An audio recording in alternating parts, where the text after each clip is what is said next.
Francisco Cruz, el juicio a Genaro García Luna oficialmente el día de hoy llega a su fin. Llega a su fin, ya se agotaron todos los procesos, ya se presentaron la teoría del caso, los argumentos iniciales, los testigos, los interrogatorios, los contrainterrogatorios, los argumentos finales y ahora nos espera quedar básicamente hasta la próxima semana en este proceso de deliberación para que aproximadamente ya sea el martes o miércoles sepamos el destino de Genaro García Luna bajo si es inocente o culpable. Paco Cruz, hay varios temas de los cuales tenemos que hablar con usted, maestro. El primero, ¿por qué? ¿Por qué? ¿De dónde nace la idea estrafalaria de involucrar en algo en lo cual evidentemente no tiene ninguna correlación al presidente de la República, Andrés Manuel López Obrador, con este juicio? ¿Por qué César de Castro piensa que es buena idea, sabiendo que no va a tener ninguna especie de éxito jurídico de antemano, al involucrar a López Obrador, afirmando algo que jamás sostuvo el rey Zambada, planteando que él le dio dinero del narcotráfico para financiar su campaña en contra de Vicente Fox, lo cual de entrada es ilógico porque no hay dato ni registro en el cual López Obrador y Vicente Fox se hayan enfrentado mutuamente en alguna elección popular. Desde ahí empezamos mal, o sea, nunca han participado en una elección juntos, pero César de Castro hace una suicida y busca manchar a López Obrador. ¿Por qué? ¿Qué esperaba con esta estrategia? ¿Desviar el ruido mediático? ¿Causar estragos en México? ¿Qué es lo que buscaban hacer con esto, Francisco? O incluso, a sugerencia de García Luna. No, mira, yo no creo que esa pregunta haya nacido de García Luna. García Luna es un tipo muy hábil, lo hemos platicado, es un tipo astuto. Yo estoy convencido que no nació. Hay muchos elementos. Primero, él conoce qué políticos de este país recibieron dinero del narcotráfico. Si él en 2000, ahora regresamos a la pregunta, pero mira, si él hubiera sabido, por ejemplo, que en 2006 Andrés Manuel López Obrador estaba involucrado en nexos, o tenía nexos con el narcotráfico, lo hubiera soltado. Si hubiera sabido en 2012 que tenía nexos con el narcotráfico, lo habría soltado, así como es Genaro García Luna. Si hubiera sabido en 2018 que tenía nexos con el narcotráfico, lo habría soltado. Es decir, Genaro García Luna tuvo mucho tiempo para hacerlo, no tiene nada, por eso no soltó. Yo tengo la impresión, más por lo que pasó, que fue una pregunta que le filtraron. Pudo ser, por ejemplo, el presidente Felipe Calderón Hinojosa, pudo ser Raimundo Riva Palacio, pudo ser alguien que conoce muy bien cómo se mueven las cosas, y se la filtró.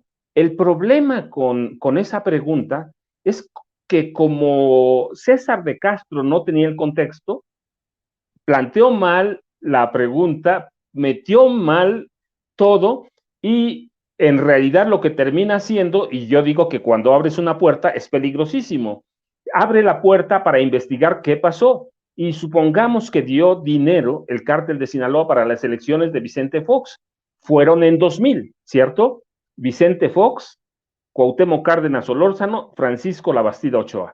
Fueron ellos tres. Así que si el cártel de Sinaloa entregó dinero para las elecciones de Vicente Fox, o de esas elecciones en las que participó Fox, lo hizo para alguno de ellos tres, Cárdenas, Fox o Labastida. Pero hay que recordar entonces que Genaro García Luna en 2000 trabajaba para Francisco Labastida Ochoa, era el hombre que le preparaba el programa de contención y control del narcotráfico, lo mismo que hizo con Fox y con Felipe Calderón, lo hacía para Francisco Labastida Ochoa. Así que Genaro García Luna trabajaba para el PRI, respondía a órdenes del PRI, y ese programa de contención y control de los grupos del crimen organizado lo hacía para Francisco Labastida.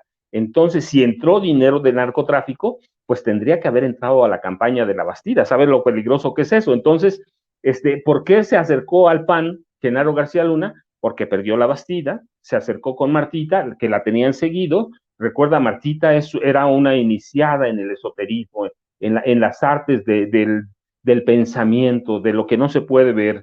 en las artes ocultas o del más allá, en la Santa Muerte, y Genaro García Luna era un iniciado entonces del rito del ángel de la Santa Muerte, así que pudo congeniar con ella, y entonces esa pregunta se la filtró o Calderón o alguno de los periodistas amigos que pensó que era buen momento para involucrar al presidente López Obrador, y es parte de la desesperación. Es decir, yo entiendo lo que dice Carlos Domínguez, porque tú y yo hemos platicado, es un volado, son 12 jurados que tienen que convencerse, y la tarea de los fiscales, la tarea de la defensa, la tarea de los fiscales es convencerlos, la tarea de los fiscales sembrar dudas aún con la diatriba. Entonces, ¿qué hicieron con esa pregunta? Se la filtraron claramente, pero mal, porque fue muy a la carrera. Entonces pensaron, hay una guerra aquí en México por la narrativa. Si pierde, lo van a hacer aparecer como un padre de familia, un padre amoroso, un culpable inocente o un culpable para el que no se presentaron pruebas. Si gana, pues va a ser pues ya van a tener pretexto, ¿sí? En esa narrativa. Yo espero que las autoridades de México ya tengan una solicitud de captura con orden de extradición o con solicitud de extradición. Entonces fue una pregunta sembrada para causar un poco de caos aquí en México, para mover a esa prensa que ha protegido a Genaro García Luna. Ya lo hemos platicado, además de Televisa, TV Azteca, son 700 medios, y los principales columnistas o los columnistas monstruo que eran o que trabajaban en la época de Felipe Calderón Hinojosa, y que son los mismos todavía. Entonces es una semilla para sembrar dudas, pero con dedicatoria para México, crear un poco de caos, involucrar al presidente López Obrador en el narcotráfico. No le salió porque la pasaron mal, ¿sí? Porque César de Castro no conoce nada. Entonces César de Castro dice, en las elecciones para enfrentar a Vicente Fox, no, pues esas fueron las de 2000, y las de 2000 solo pudo haber llegado el dinero, ¿a quién? A Francisco Labastida Ochoa, que además es de Sinaloa, y que él apoyó el narcotráfico, ¿sí? Y que él apoyó el narcotráfico. Entonces, ese sí fue como hacerse un harakiri, ¿sí? Aquí no funcionó. Y no es descabellado pensar que en efecto hubo corrupción en la campaña de Francisco Labastida Ochoa, porque uno de los grandes escándalos de aquellos momentos fue justamente el Pemex Gate, la desviación de dinero a través de recursos públicos para financiar a ese entonces al candidato oficial del Partido Revolucionario Institucional, que por cierto, esa misma investigación hoy la llevó en ese momento quien hoy es el director de la Unidad de Inteligencia Financiera, Pablo Gómez Álvarez. ¿Qué vueltas da la vida, Francisco? Por eso te digo, ¿sí? Es muy peligroso eso. Y Francisco Labastida Ochoa, no solo sinaloense, recuerda, fue gobernador de Sinaloa, y está documentado que en el gobierno sinaloense, cuando él lo encabezó, el cártel de Sinaloa cobró una fuerza, pero tremenda. Así que por eso resultó mala la filtración de esa pregunta, y por eso descarto que hubiera sido el mismo Genaro García Luna. Se la habría elaborado bien, se la habría pasado bien, y no habrían tenido problemas, pero como fue al cuarto para las 12, seguramente se la pasaron en el celular y le salió todo mal.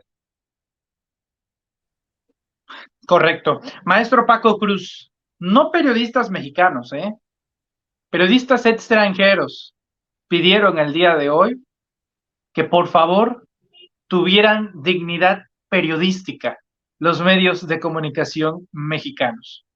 Ya de por sí, esto lo pedimos nosotros, pues porque vivimos aquí, pero la prensa internacional, la prensa extranjera, está atónita ante la tergiversación y descontextualización de la información que hacen en nuestro país para crear noticias falsas. Dado caso, es que incluso el día de hoy la columna de Raimundo Riva Palacio es acusar a que Andrés Manuel López Obrador está manchando el prestigio y la credibilidad de México ante la comunidad internacional por exhibir y difundir el juicio de Genaro García Luna. O sea, ahora resulta que la culpa es de Andrés Manuel López Obrador, pero eso es secundario. Lo realmente primario, sustancial y escalofriante es que los medios de comunicación están jurando que Andrés Manuel López Obrador recibió sobornos del rey Zambada, cuando lo que dijo el rey Zambada fue específicamente: eso que dice usted no puede ser cierto porque jamás pasó. En otras palabras, no he visto a López Obrador y ningún dinero fue para la campaña de López Obrador. Bastó que César de Castro nombrara a Andrés Manuel para que los medios de comunicación mexicanos se soltaran como fieras y respondieran directamente a decir: él está involucrado, él recibió dineros sucios, vayan tras él, linchen al presidente. Y hoy Latinos y Reforma van con esa misma diatriba. Francisco, preguntarte, bueno, ya no lo estamos pidiendo nosotros, lo está pidiendo la prensa internacional. Dignidad, dignidad periodística, ¿se puede encontrar todavía por aquí, en nuestros lares, maestro, de este lado de la frontera? Manuel, qué dignidad, qué ética van a tener periodistas que históricamente han vivido de la corrupción, del chayo, del embute, del chayote. ¿Qué dignidad pueden tener cuando toda su vida han vivido de la corrupción? Es decir, no tienen moral, no tienen dignidad, no tienen ética. Ya se les olvidó que este país está inmerso en la corrupción hace décadas, Manuel, no es nuevo. No, y tampoco son nuevas las acusaciones, ¿eh? No son nuevas las acusaciones, ellos lo saben, pero mira, son tantos que parece que lo quieren esconder, lo quieren tapar y se les olvida que ya no son dueños de la verdad. Hace mucho, ellos, mira, por ejemplo, Raimundo Riva Palacio es un tipo muy hábil, muy astuto, no escribe mal, es bastante suelto para escribir, se hace entender muy bien, pero qué dignidad va a tener ese hombre que operaba no oficialmente como jefe de prensa de García Luna. ¿Qué dignidad van a tener aquellos periodistas que lo querían, más de 700 medios, como candidato presidencial? ¿Qué dignidad van a tener cuando han vivido de los dineros del gobierno? Entonces no hay dignidad, no importa quién se los pida, Manuel, no van a reconocer que hay, mira, no lo tengo a la mano, pero te prometo que la próxima semana un día lo analizamos. Por ahí tengo un libro en el que aparece un artículo de Raimundo Riva Palacio, donde habla de la corrupción de la prensa, pero mira, viejos periodistas de este país, como Julio Scherer, el extinto Julio Scherer García, que ha sido maestro, que fue maestro de periodismo, o de periodistas más bien, lo denunciaban, la corrupción en este país, en la prensa, está todo lo que da. El maestro Granado Chapa también, Miguel Ángel Granado Chapa, sí, sí ha habido periodistas que denuncien la corrupción, sí ha habido periodistas decentes en este país, pero hay una gran prensa corrupta también. Y esa prensa es la que defiende hoy a Genaro García Luna, no va a pedir disculpas, no le importa mentir, no le importa, mira, no le importa cometer crímenes. Carlos Loret de Mola permitió la tortura en su programa en vivo, permitió el secuestro de Florence Cassette y de Israel Vallarta, que eso fue, ¿eh? Eso fue un secuestro porque ya estaban detenidos. Lo que hacen entonces es secuestrarlos para llevarlos a un lugar, y luego pasan la tortura y hay un montaje violento. Hay un montaje, entonces, ¿qué dignidad van a tener ellos? ¿Qué dignidad van a tener cuando te digo, no es el único montaje, cuando ellos saben que Genaro García Luna participó en varios asesinatos? Entonces, no hay dignidad, no la puede haber cuando han vivido en una prensa corrupta, cuando han vivido inmersos en una suciedad que nació hace décadas y que ellos la aceptaron como parte del poder. Y verlo, hay que verlos, la mayoría de ellos tienen dinero, si no están sufriendo por nada. ¿Por qué? Porque se corrompieron con el PRI y luego se dejaron corromper por el PAN. Así que no hay dignidad, no hay nada, si pueden mentir, van a mentir. Reforma es un proyecto político. Bueno, ya vimos lo que decía Juan Francisco Ili Ortiz. Bueno, pues sí me dieron, pero pagué impuestos. ¿Sí? Entonces es un cinismo. ¿Sí? O sea, sí recibí 25 millones de pesos mensuales, pero soy decente porque pagué mis impuestos. No, hay una corrupción tremenda y no lo van a aceptar, Manuel. Para finalizar, Paco, agradeciendo tu presencia y tu análisis en este espacio informativo, deseo preguntarte, ¿qué es lo que te indica la presencia de 25 testigos de la Fiscalía hablando en contra de Genaro García Luna, contra un solo testigo de defensa, que en este caso es su esposa, Cristina Linda Pereira. Solo uno de defensa. Uno contra 25. Mira, Manuel, te voy a contar, cuando yo era niño, había en mi pueblo, yo vivía en un pueblo pequeñito que ahora parece una ciudad.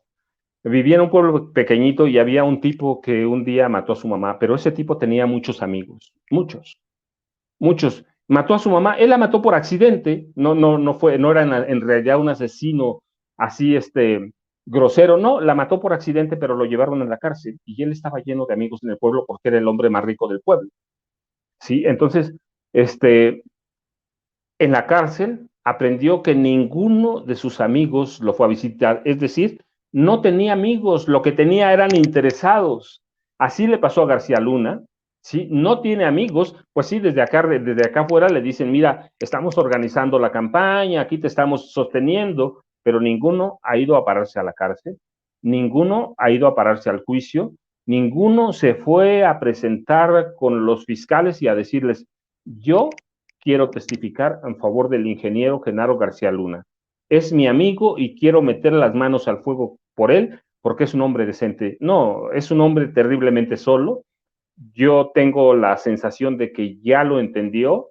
No se ha parado nadie, su esposa solamente, que estuvo con él siempre y que viene con él desde 1989, hay que decirlo, desde que ella era muy jovencita, entró a trabajar al CEN en 89, en 92 renunció, pero renunció porque ya hacía vida de pareja con él.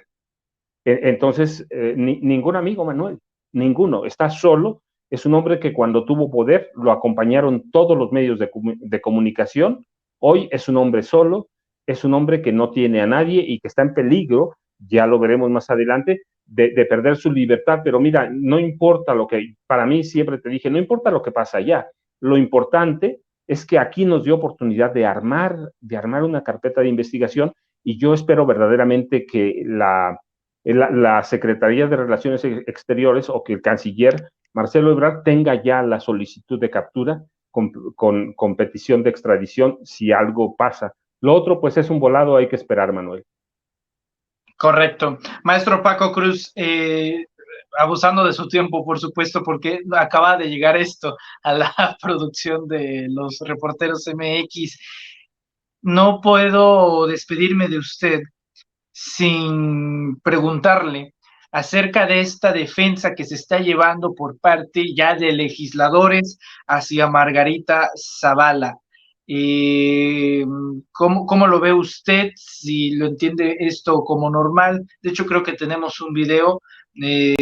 Vamos a ponerlo, por favor, en producción, que se trata del diputado federal de Movimiento Ciudadano, Jorge Álvarez Maínez, pues prácticamente siendo más panista que mesista. Vamos a ver, escuchar, adelante.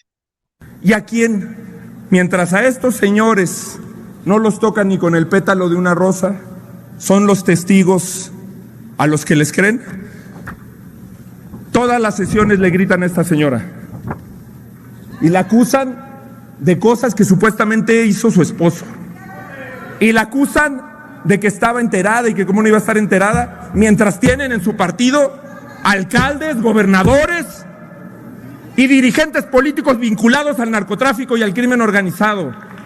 No hay nada que involucre a Margarita Zavala en ninguna acción ilegal. No hay nada que haya manchado nunca la trayectoria pública de Margarita Zavala. Ya basta de calumniarla, ya basta de esa cobardía. No tienen dignidad. Y si aquí a muchas personas les falta el valor para defender así a una compañera porque es de otro partido, porque probablemente va a estar frente a nosotros en la boleta. ¿Me permite el orador? Tal vez no exagero cuando digo que ni Felipe Calderón ha defendido a Margarita Zavala como hoy lo hizo Jorge Álvarez Maínez, Paco. No, mira, Manuel, rapidísimo. Genaro García Luna tiene todas las carpetas de ellos como delincuentes. Sí, sabe quiénes son corruptos, pero hablando de Margarita, si no hay pruebas, yo te digo, mira, la primera medida que tomó Margarita cuando Felipe tomó posesión como como presidente de la República fue pedirle al director del Seguro Social que nombrara a uno de sus primos como director del área de tecnología del IMSS, que es la más poderosa. Aquel hombre dio un contrato multimillonario por 3,000 millones de pesos multianual. En un año y medio se descubrió que había un cochinero, pero el primo hermano de Margarita salió millonario. Carita también le pidió al director de Pemex que le diera un contrato a un grupo automotriz que se llama Andrade, que hoy es dueño del Heraldo hoy, por cierto, le pidió que le diera un contrato multianual para cambiar toda la flota automotriz de Pemex, que incluía 1,000 pipas. Sí, el grupo Andrade salió de quiebra, el primo de Margarita se hizo millonario porque era el gerente de esa concesionaria. Los hermanos de Margarita se enriquecieron desde que Felipe era secretario de Energía en el gobierno de Vicente Fox, se enriquecieron violentamente a través de algunas de sus empresas de tecnología. Yo recuerdo que incluso el SAT tapó todos los expedientes de ellos a petición de Margarita y de Felipe, así que no hay. Sus sobrinas, ¿sí? Han vivido toda la vida de la política gracias a Felipe y a Margarita. Así que no, ella es también criminal. Mira, recuerda la guardería ABC, nada más para empezar, ¿sí? 43 niños, ¿sí? Y Margarita, la prima, era la dueña de eso y sigue libre como si nada. Cuando llegó ella la primera vez a la Cámara de Diputados, mira, la primera pregunta que le hicieron es que si querían revelar su patrimonio, y ella fue la primera que se opuso. Hay que ir a Yapango, allá en el Estado de México, en las faldas del Popocatépetl, el volcán, tiene un chalet tipo suizo. Y mira, y cuando todavía yo trabajaba como reportero con José Gutiérrez Vivo, que era un periodista, yo digo que en la radio él era el maestro del periodismo, ¿sí? Y que yo todavía sostengo que fue el mejor director que tuve en mi vida periodística. Cuando en 2006 él hizo una serie de reportajes a los precandidatos presidenciales, y uno de ellos era Calderón. Yo recuerdo mucho que lo invitaron a su casa de las Águilas, allá en la Ciudad de México, y Felipe, discúlpame, Gutiérrez Vivó, lo metieron al cuarto de las sirvientas, y yo recuerdo porque lo platicó Gutiérrez Vivó cuando yo estaba yo no trabajaba en la radio, pero tenía un periódico impreso que se llamaba Monitor. Yo era el coordinador general de información, y nos platicaba Gutiérrez Vivó que lo habían metido a la casa de servicio, que los hijos ni siquiera conocían esa casa, y de pronto él, curioso como periodista, empieza a dar unas vueltas y descubre que hay una entrada por atrás a un caserón que era grandísimo, toda la corrupción de Felipe Calderón, ¿sí? Toda la corrupción de Felipe Calderón, dice, ahí estaba. Su casa en las Águilas era otra cosa cuando era una casa pequeñita. Así que esa es Margarita Zavala, ¿sí? Luego te prometo que vamos a platicar un día de estos de ella, con todos los nombres de todos sus parientes que se enriquecieron en el gobierno o que hicieron mal uso de los dineros del gobierno, pero el director del IMSS era Carlos Castañeda Gómez del Campo, de la Dirección de Tecnología e Innovación que se llamaba, también el del Grupo Andrade, Gómez del Campo, su primo hermano. Entonces le hacemos un recuento para que veas todo lo que es la familia de Margarita y de sus hermanos. Bueno, pues ni decir, porque a través de empresas de tecnología recibían contratos muy generosos del gobierno de Fox primero y después de Calderón. Correcto. Y tenga la certeza, maestro, que esos documentos, que toda esa información será bien aquí recibida, como sus análisis y como su presencia. Maestro Paco Cruz, le agradezco mucho que nos haya acompañado en este día sumamente importante para nosotros en el equipo de los reporteros MX, en la recta final de este juicio, donde esperamos contar también la próxima semana con sus análisis, ya en el veredicto, y de ahí nos vamos al ángel de la independencia en caso de que sea culpable. Culpable. Pues mira, maestro Manuel, yo te voy a decir como en mi casa, pues sí, voy a hacer chonguitos o changuitos, ¿sí? Para tirarse volado, así que esperemos, ¿no? Sí, Manuel, yo también espero que, sí tengo la esperanza, yo sé que es un volado, desde el principio platicamos, yo te dije, convencer a 12 jurados es una locura, yo espero que sí, pero si no, también espero que ya tengan aquí las órdenes de captura, entonces, pues hagamos, como te digo, como dicen en mi casa, hagamos changuitos o chonguitos para para esperar, porque no podemos hacer otra cosa más que esperar y esperar que el jurado entienda la gravedad de ese problema que significa el narcotráfico, que significan el narcotráfico y la violencia en México. Maestro Paco Cruz, le agradezco mucho su presencia aquí en Sin Máscaras a través de los Reporteros MX. Crucemos los dedos de que así será la suerte y Dios está de nuestro lado. Maestro, le envío un fuerte abrazo. ¿Dónde lo podemos encontrar en redes sociales? Manuel, muchas gracias, ya sabes, arroba Paco Cruz Jiménez en Twitter, Francisco Cruz Jiménez en Facebook, que soy activo de vez en cuando, cuando puedo, ahí estoy. Y cuando está, pega duro, déjeme decirle. Muy bien, maestro, le envío un fuerte abrazo, estamos en contacto. Manuel, gracias, como siempre, saludos. Es Francisco Cruz Jiménez.